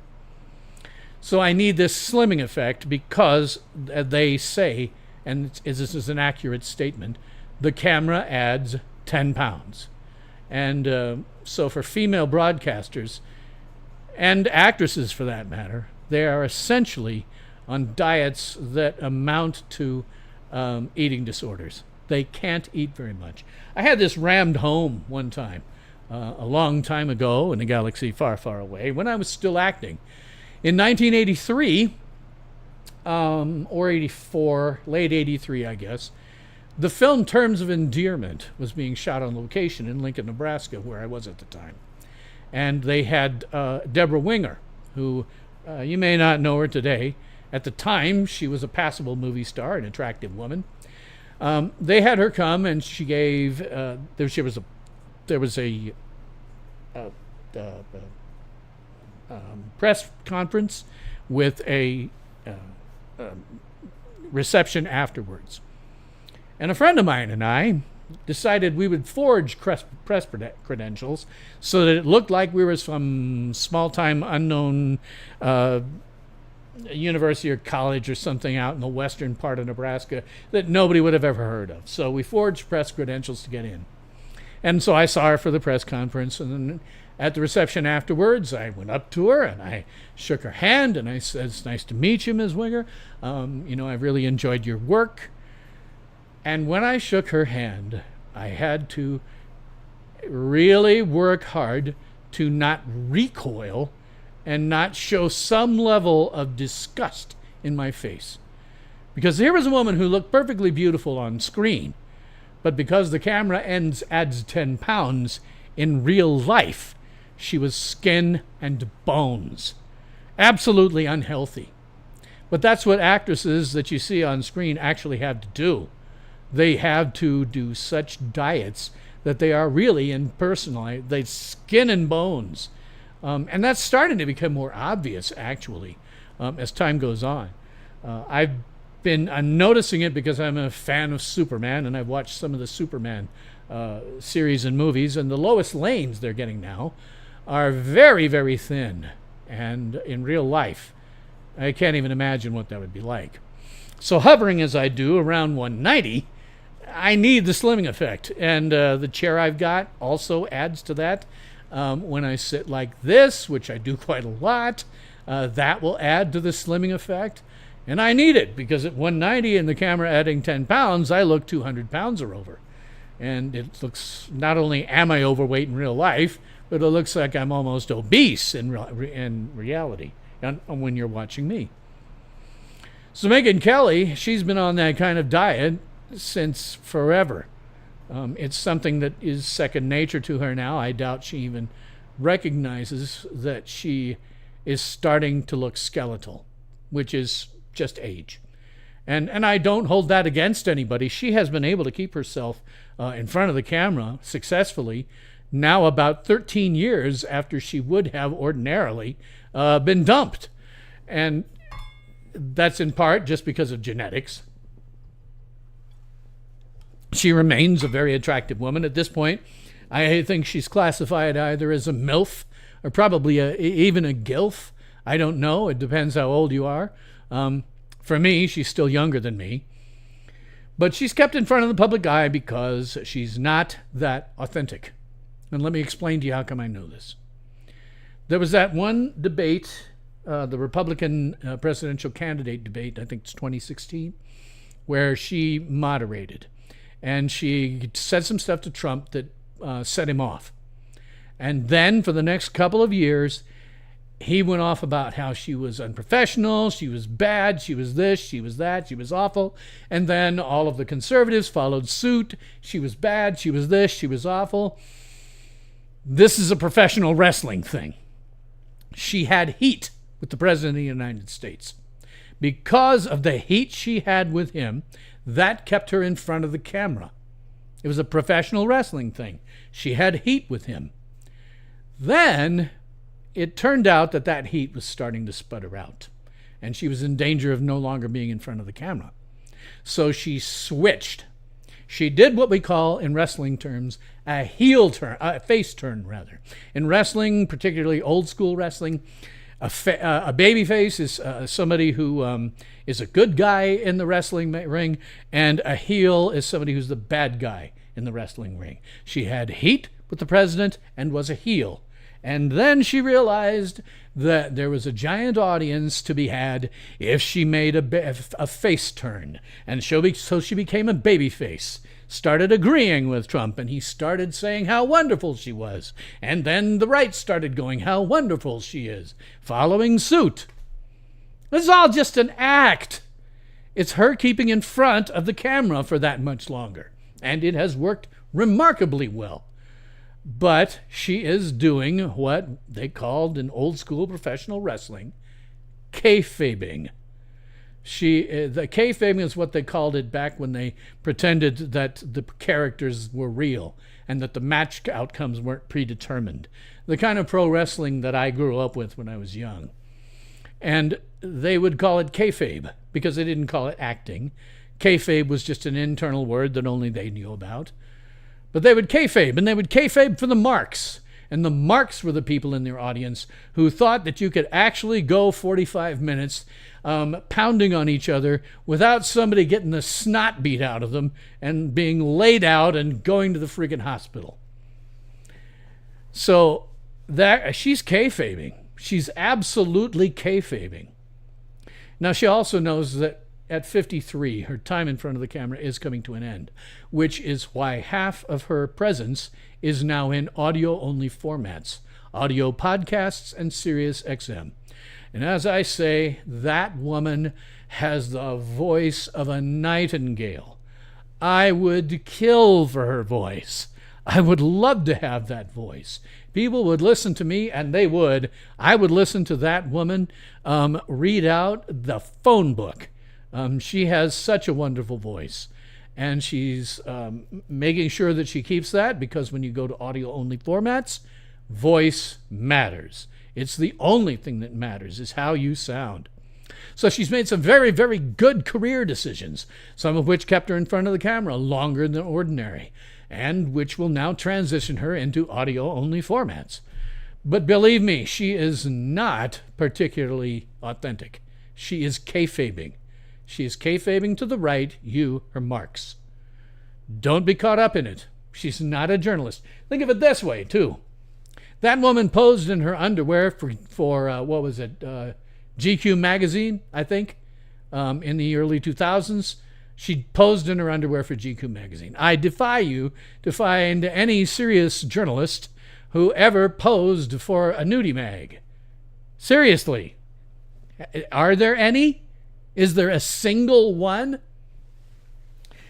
And since I'm skewering her, and again, I don't really want to, say anything other than she is no more reliable in terms of news than anybody else.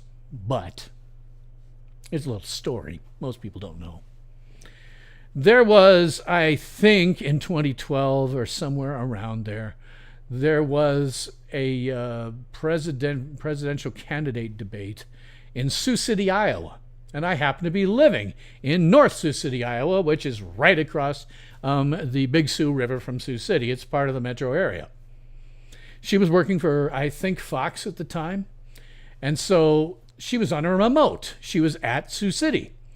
And unfortunately for her, they had put her on a kind of a high director's chair, if you've ever seen a director's chair.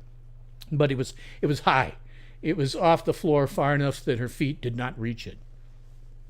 And the camera was positioned in a way that was like right straight up this pinkish reddish dress that she was wearing.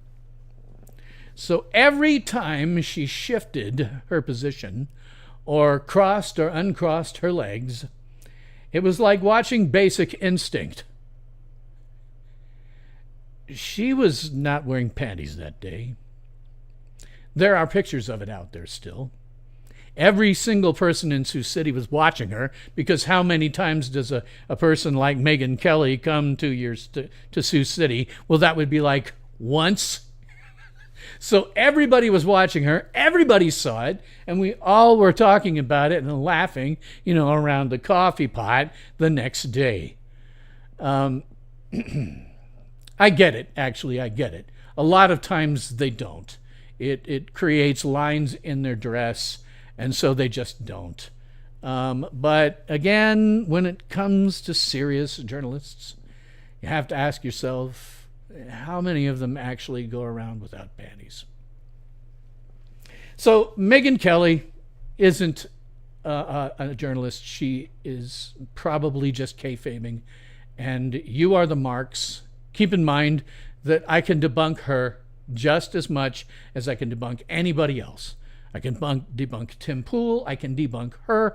I can debunk anybody that says they're offering news. I have been doing it for 45 years. I am an expert at this now. And since I have some time after I did my prepared remarks, I might as well go into how I have been debunking the press and why.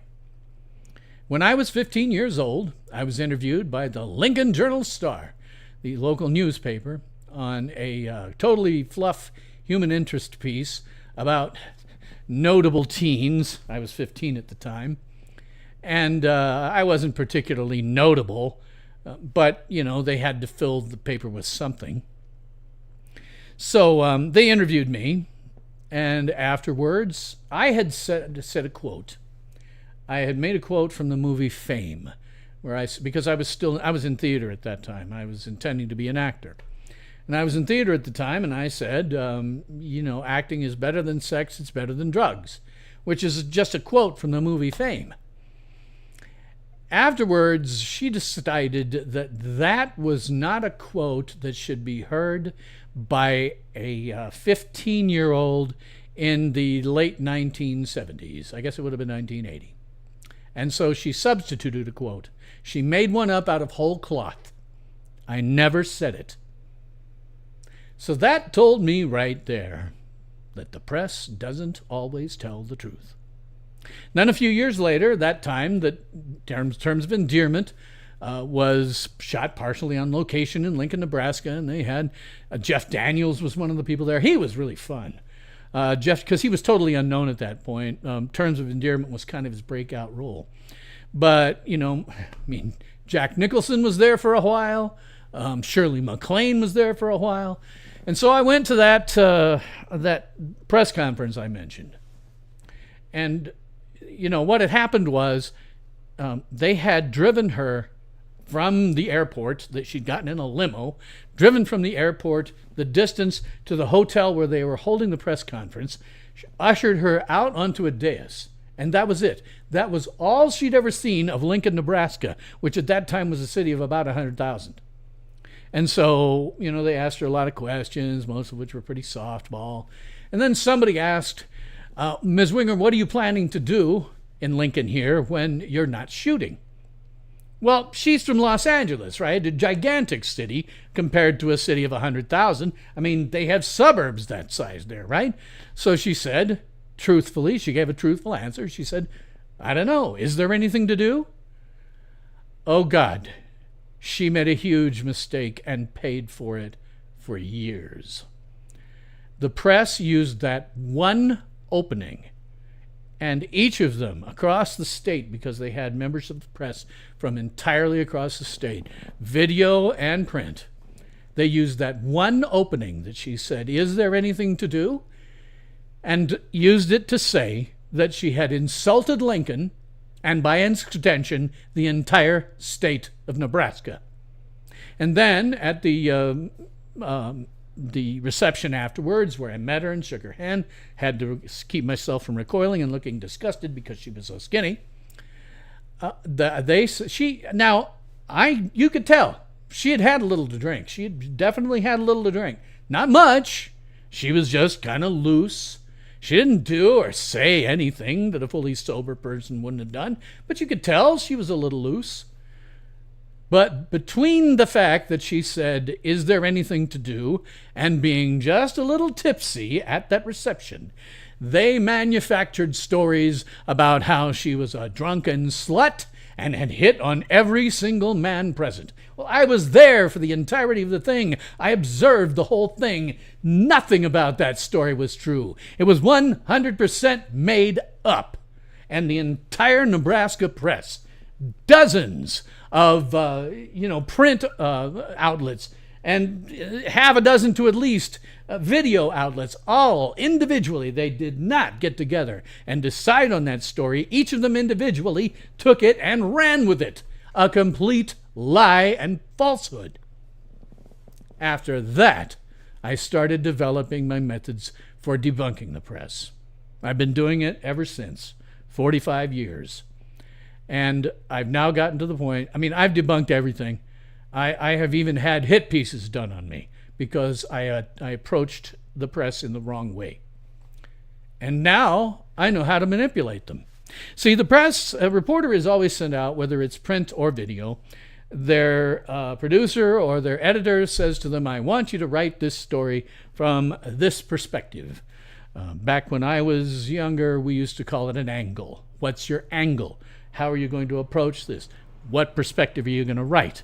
Not go to this event and dispassionately report the facts. It is go to this event and write it with a specific frame of mind in the article. And so what will happen is your reporter will show up, and if they can find events or people that support their angle, that's great for them, because that means they can go and write their story or do their story on video or whatever, and they can get it in well within deadline. Everybody's happy. Sometimes, however, they get to an event that doesn't fit the angle at all. And in those cases, they do one of two things. They interview people as hostile. They say they're on the wrong side of this. Here's what this person who's on the wrong side of this said about this thing that should be on this side.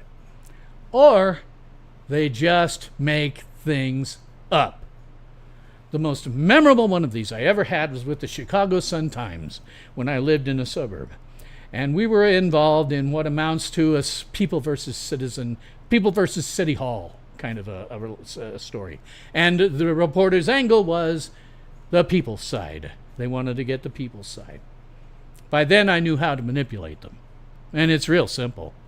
What you do is you find a way to tell them something that gets your word out, but at the same time supports their angle. And the best way to do this, frankly, is just say, what's your angle? They'll tell you. And then you sit and you tailor your statements so that you are still going to support what you want supported, but at the same time it's worded in such a way as it will support their angle. So then they're happy. They go and they write or do their story well before their deadline. They don't have to worry about, damn it, I can't find anybody. The event does not support my angle. I have to figure out a way to lie about it in some way, and I'm gonna be right down to the wire on my deadline. They love to be there in their deadline before it's near. So that's what you do. You tell them things that are tailored to fit their angle. You ask them what the angle is, and then you tailor things to fit their angle. That's how you manipulate them. It's really easy. But that one with the Chicago Sun-Times was fascinating because I knew what their angle was. They were on my side. I was the little guy versus City Hall guy. I was the little guy. And they were on my side. So when I asked what's your angle, they told me. And it was easy for me to come up with statements because those statements were what they wanted to hear. Next day, go downstairs after getting ready to go to work, and there's the Chicago Sun-Times. Flip it over to the article about this event, and there I am being quoted, but being quoted by things I never once said. They were completely fabricated. Here I thought I was giving good quotes, but they weren't good enough. And as I read it, I just said to my ex, wow, that's great. I wish I'd said that. But they were totally fabricated. They do that all the time. They fabricate events, they fabricate quotes, and after a while it's easy to manipulate them, and it's also easy to debunk them. After 45 years, I'm a frickin' expert. But that's how I learned it over the course of 45 years. The secondary motto and almost a mantra of this channel: nothing you see in the press is real. Nothing. The only thing that you can depend on in terms of reality is what you see outside your own window. And even then, it's going to be colored by your own perspective. Somebody across the street looking out their window and seeing the exact same thing may get a different impression. It's why eyewitnesses are not considered good witnesses when the police are interviewing them. Eyewitnesses are considered the worst witnesses. So the best you can do is what you see.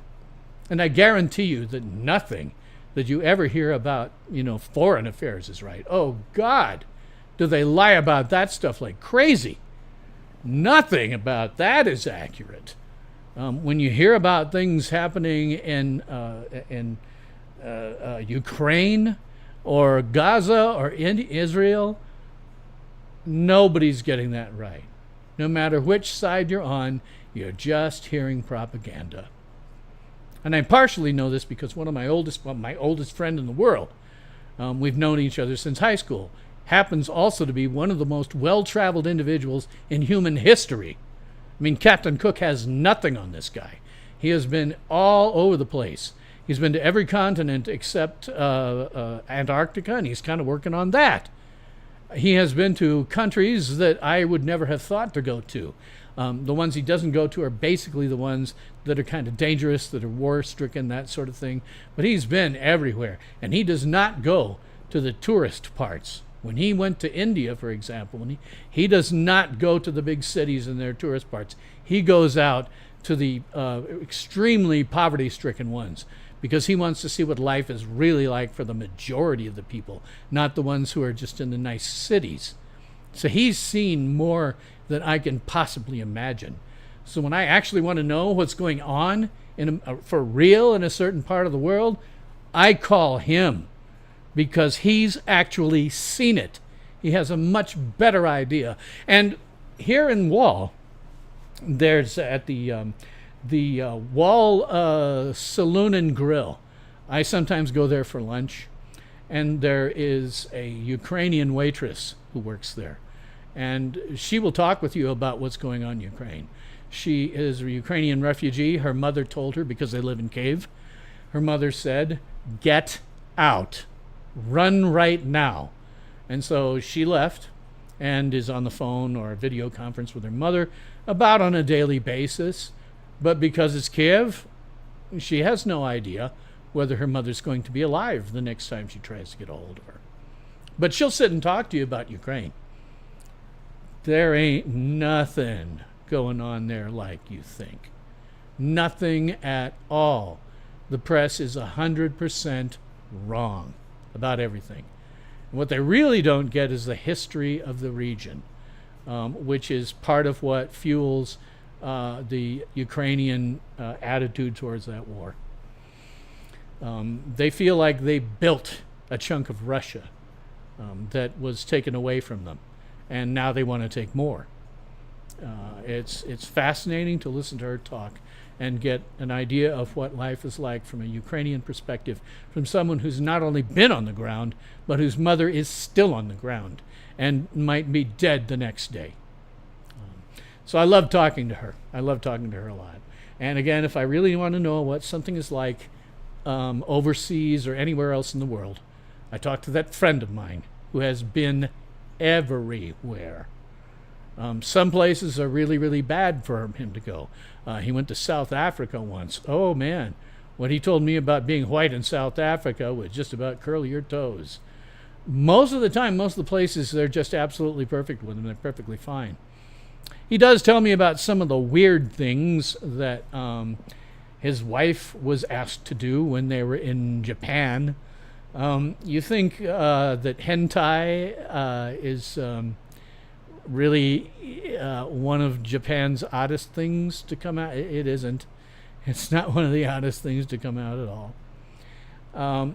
He said when he went to Rhodesia, which is basically a Muslim country, they would his wife would sometimes be hassled by some of the locals, but if she stood up for herself and said, "Hey, what the hell are you doing?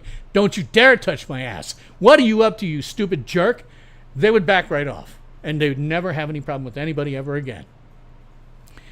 One thing they do when they go to Muslim nations is they cover her hair, just out of respect for the local culture.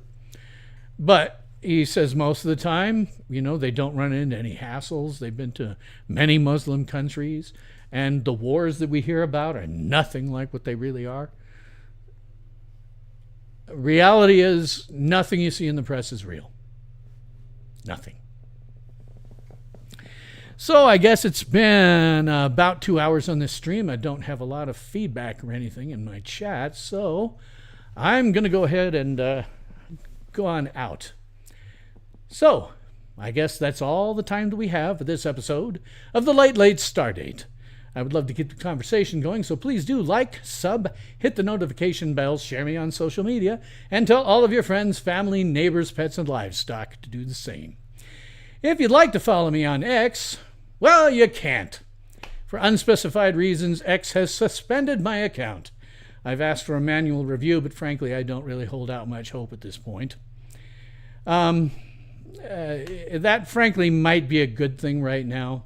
I've seen all about I Want To of the left dancing on Charlie Kirk's grave on Frackbook. I don't think I could handle it on X. I'd probably go nuts. So thanks for watching the Late Stardate, because it's always late somewhere in the world, and I'm your host, Bill Stone.